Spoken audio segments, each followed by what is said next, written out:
I'm joined here by Caitlin Lavagna. How are you doing? I'm very good. How are you? Amazing. I'm so good, thank you. I'm so grateful to have you, joining me here on today's interview. No, Um, I wanted to speak to you for ages, so thanks for having me on. awesome, no problem. Now, I just want to get to know you, really. I mean, where did it all start with Caitlin Lavagna and her music journey? I've kind of always been a musician, I think, since I was born. I know that sounds weird to say, but I've always been like surrounded by music. I've always been in loads of different music groups throughout school and stuff. I've always wanted to be in a band, and then obviously discovered the drums, and that kind of opened a whole new world of like music that I hadn't necessarily dived into yet. So like band stuff. I was learning stuff like Biffy Clyro, and I got proper into like really cool music. Um, and then I actually wanted to go and train as an opera singer in the Royal Welsh College of Music and Drama. So I was on an open day there and I could hear the drums coming from the basement. I was with my gran at the time, and I remember being like, I kind of want to go and see what the drummers are doing down there. So we like basically lost the group for the opera walk that was going round. And I popped my head into the basement. They let me sit in and watch some of the like incredible percussionists that were like working on their final year project. And after that, I was like, right, I'm going to be a drummer. And then at that time, I just started a folk duo where I was playing a lot of cajon, the square Mm. kind of flamenco drum. And I was singing on the cajon, so I was singing and drumming at the same time. And I just thought, no, I still want to keep singing it. Just because I don't want to be an opera singer doesn't mean I don't want to be a singer. Um, so I was in, various different groups, folk groups. I can't even think now. Samba bands. I was in orchestra, brass band, all of the Wow. things. And I was also trying to keep up my contemporary dance. Not a lot of people know me as a dancer, and I wouldn't really call myself a dancer, but I do dance, and have danced. So um, there were just so many avenues that I could have gone down. And I think when I found the actor musician course in Bruford in London, it kind of ticked all the boxes for me in terms of like I could go and train as an actress, I could keep up my singing. They also would encourage me to get on the drums, even in productions when I'm dressed up as different people. It's like Mm. you'll do a scene and then you'll go and jump on the drum kit or something. And I can pick up new skills. Like I started learning a tiny bit of bass. I picked up piano again. So that course really allowed me to kind of get my degree, but also keep all of the avenues open, whilst also learning new things like voiceover. I was doing so many new exciting things, TV acting, like lots of different things. And then when I graduated, it was the pandemic. That was 2020. So I was like, Mm. I'm ready. And I was like, okay, that's not working. So I went back home to Wales. I had a lot of time to think about what I wanted to do. Decided I did want to try and live in London. Moved back to London for 2 years. Was kind of slogging away, coffee shop jobs, like as many gigs as I could try and get in clubs and stuff. And then, yeah, I decided that that's kind of where my second single, Night Bus, was formed. Really, in the pandemic, my band Big Wednesday split up. So I was like, well, I need to. I don't think I can put money, time, and effort into um, relying on other people again and starting from scratch because it's such a lot of effort. So Yeah. I just thought, oh, I'll give it a go on my own. I'll release a single and see how it does. And it did so well. It exceeded my expectations. So yeah, at that time I was feeling really weird then because I was in London trying to be in the place that I had been told was the place I had to be successful in the industry. Um, and I was feeling really down. Like I was probably the lowest I've ever been really in terms of like not having any energy to put into any like creative writing or anything like that. And auditions weren't going well for me because there were barely any anyway. And when they Mm. were auditions, I was exhausted because I was working 40 hours a week in a coffee shop to try and make the rent. So it just eventually it broke me down. And that's when my second single, Night Bus, came from, which is all about kind of falling out of love with London, and coming back home to Wales. And since I've been home, I haven't stopped working, touch wood. And I've just continued to write and release. So now I suppose. I'm going into this kind of, I'm still very much an actress and I love theatre and I love doing all of those things under that umbrella. But I'm kind of like paving my own career in the music industry now as well, and that's really exciting. So it's been a long kind of it seems like a long journey, but all that's probably happened in like 10, 15 years, which isn't actually a lot of time. Yeah. But if Wow. Yeah. I mean, how do you make sure that you fit in your music around everything that you're already doing? You know, how do you make sure that that's something that you keep doing? I suppose at the moment, acting has been funding the singles releasing the singles. Um, Obviously there comes points where things clash and I've got to kind of make decisions and go with what's the best opportunity for me and what's going to push my career further. But sometimes it's also not about that. It's about the loyalty of working with friends on their projects. And if they want me in something, I'll turn something else down.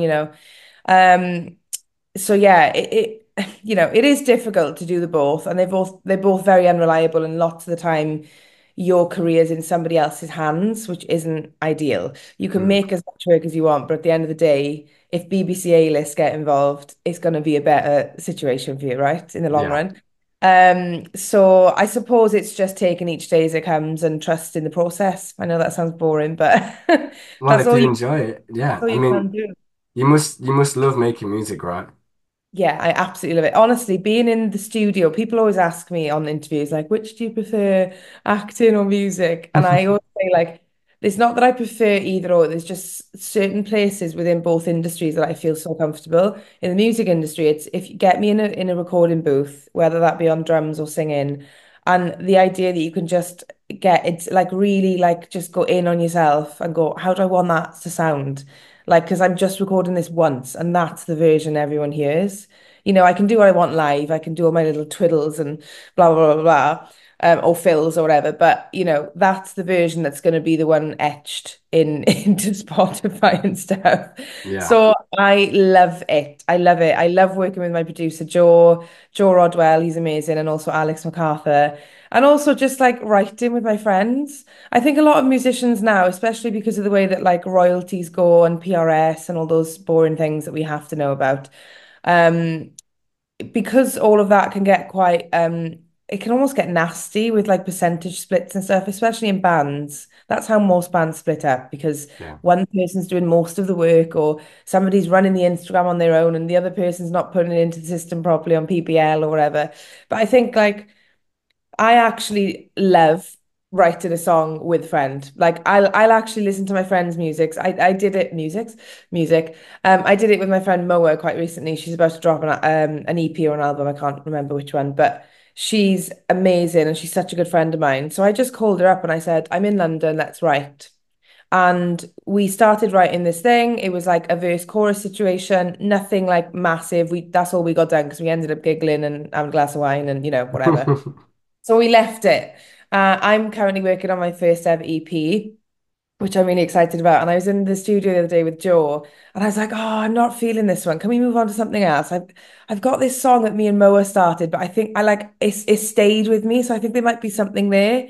And all of a sudden, like working with Joe, because he's so quick at like building something up, and we've got a really open dialogue now with what we want from a song. We just basically ended up like basically finishing the song like in like an hour. I was God, these lyrics have just come to me like wow. But obviously I'm not like I messaged Noah immediately and was like, this is going on the EP. I hope you're ready for your royalties. And she put like laugh face. It's like I don't care about that stuff because I think I work better with other people. I think the way that I've trained, especially in the actor musicianship world, heavily relies on working well in a group and with other people. So that's always something that I kind of pride myself on, actually, that I don't think many people would. They'd be a bit like, oh, Yeah. I got 16 people write this song with me. I'm like, I don't care. If the song's good and everyone's getting a chunk of the money, good, Yeah. great. I think it's amazing that music can bring people together, Yes, because it's And really lonely doing it on your own. When you've come from being, in a duo to then a band, and then you've cut right back down to just being you, it's like not as fun. It just isn't because every decision is you. So that's why my friends are probably more involved than they ever have been in my music. Not musicians, I just mean friends who I trust with yeah. like, what should I wear for that photo shoot? And oh, I'm in London, and maybe if I say, do you want to come to my gig? Please come to my gig. Like there's so much like they get asked questions randomly. Like my single artwork for October, I had three choices. I just couldn't make the decision because there was two. I was just thinking about the wrong reasons for choosing it. Like how many chins have I got in that photo? Like, and they're like, it's not about that, it's about the photo, all that stuff. Yeah. It's like messaging everyone that I trust, being like, which one would you pick? And then eventually, out of their collective response, most people did go for the same one. So I was like, all right, it's that one then. But I love Yeah. it. I love that. That's amazing. I know you spoke about obviously going from like a band to a duo to, being a solo artist. It can get you down a little bit because everything that you're doing is all about you. But what keeps you motivated? What keeps you motivated to keep making this music, to keep going? What's your big goal at the end as well? I think my kind of next year-long goal, and I weirdly I have kind of been going in years. Um, so like this year I wanted to release three singles instead of two, and I've achieved that now. So I've put the pressure off myself a little bit. Whilst that's been going on, I've been writing my first EP. So I kind of knew at the start of the year that I definitely had two songs that were pretty much ready to go. That was Gold and Pretty All Right. And October was kind of an ongoing thing because it was one of the songs that I've kind of spent the most time ever writing. It was something that I kept going back to and kept tweaking, and it's been a kind of what they call it, like a labor of love or whatever over the last year. So then when I got to kind of Pretty All Right when I released that, I think it was June, I might be wrong, July. I was like, oh, October's nearly there. I'm going to focus my efforts on that just to make sure that I've achieved my goal of releasing three singles this year. So now that I've done that, whilst all that was going on, I was working on EP. And I think, yeah, the next year I'm going to, I've currently been sat at home trying to fill out as many kind of applications for funding as I can. Wales is great. It's got lots of different like pockets of money that you can get your hands on if you're an up and coming artist unsigned. So I've kind of, applied for like all of those things. And if I can get that money kind of soon, because it's like January, I'll definitely plow on with this EP for sure. I mean, I'm saying that I'll plow on with it anyway because I want to eventually release it, but it just means it might be more realistically released earlier in the year Yeah. than saving up to release it later on in the year. And yeah, I'm in terms of acting, I'm on a bit of a break at the moment. I haven't got any Christmas work, which is financially absolutely terrifying, but it's actually going to give me a lot of time to focus on the EP. So that's kind of worked out quite well. And then at the end of January, I start rehearsals for a musical that I was in last year called Housemates. It's coming back and it's going on a big tour. So that'll be my first few months of the year sorted when I'm finishing off the EP, and then probably going to be like a summer release, I reckon, or just before summer. I'll probably just go bam. Hopefully, Amazing. Yeah. yeah. There's a lot of hard work going on then. Yeah, and more kind of immediately. I'm just trying to get as many autumn winter gigs as I can, kind of locally in Liverpool, in London.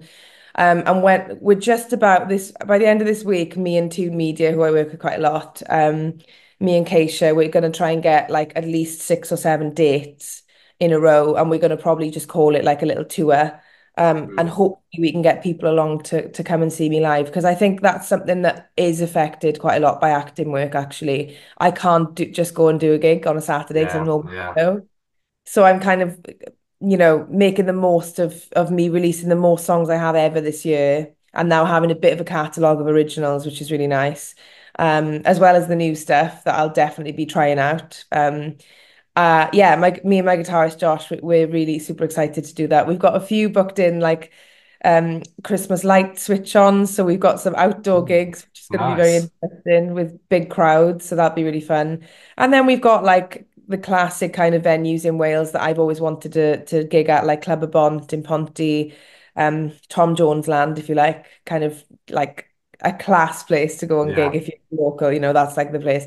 And then places in like Banner Brycheiniog, which are Brecon Beacons, which is like the Foundry, and there's some really good like music venues that want original music. So yeah, I'm trying to get all of that sorted whilst thinking about the EP, whilst trying to get the funding, whilst riding on the back of October and deciding when to drop the music video, which I think is going to be this week, but I'm not entirely sure yet. So we can probably expect a Caitlin Lavagna tour for the winter. Yes, an autumnal winter tour, like an acoustic thing. Yeah, yeah. And if Wow. there's any venues anywhere, I will travel. I swear, I will travel. I'm not afraid to jump in my car and go, 8, 9 hours just to get somewhere to play. Like honestly.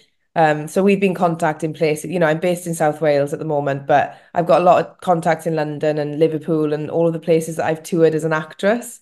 Mm, So I'm quite lucky in that respect that traveling doesn't really bother me. I've just come back from Gibraltar where I've got roots there with family and done loads of gigs over there. So I'm used to kind of being on the road. So yeah, it'd be really fun if we can get it booked in and sorted. amazing. So we've got some really good things to look forward to. Yeah, and Christmas. I know, yeah, it's like an amazing mix. It's the best thing you could ever wish for. Great, it's great. Yeah, I want to ask you, what is your dream with music? If you could perform anywhere or play anywhere, where would you play? Oh my gosh. There's so many venues in different places that I would love to perform. One of them that I've always said in interviews that would be like a please is St. Michael's Cave in Gibraltar. It's Ah, actually it's inside the rock and it's a music venue and they've had like the BBC orchestras there, comedians go there all the time, opera singers. I think Wyn Evans was there not so long ago. Um the acoustics in there are just like unbelievable. So if I could do a little something in there, that'd be really cool. And it would be really lovely to go back to Jib and do a proper music venue like that. And then in Cardiff, obviously the Millennium Centre, that's right. There's a few spaces in there that would be really cool. The Millennium Stadium, but also like on my level now, I'd love to do Club Ivo Bach. I'm going back to the Moon in December, so that's really cool. And all of those venues are on Wamerby Street, which is like the Cardiff mm. music street, that they've tried to shut too many times, and people have been like, nope. This is the street where the music's at. So there's places there like Tiny Rebel. I'd love to do a gig in there. And yeah, there's lots in Cardiff that I haven't really done yet. The Globe, there's loads. And then obviously London. I have two venues that I would absolutely love to play in, and they're kind of on my level if I can just get a little support slot or something. One is the Half Moon in Putney, Mhm. because I used to live in Putney, so I feel like that'd be really lovely. And the Troubadour, I'd really love to play at the Troubadour because my absolute obsession, Florence and the Machine, I think it's like her first gig there or one of her first gigs there, and there's like pictures of her there, so I just want to do that because Amazing. I'd absolutely love to, yeah. Yeah. Wow. So we've got so much to look out for. Yeah. Hopefully, if I can keep up without getting burnt out, then yeah. Great. Okay. Well, thank you so much, Caitlin, for joining me and having a great chat. And I think there's so many people that are going to be looking forward to seeing what you've got coming up next. Yeah, I'm really excited.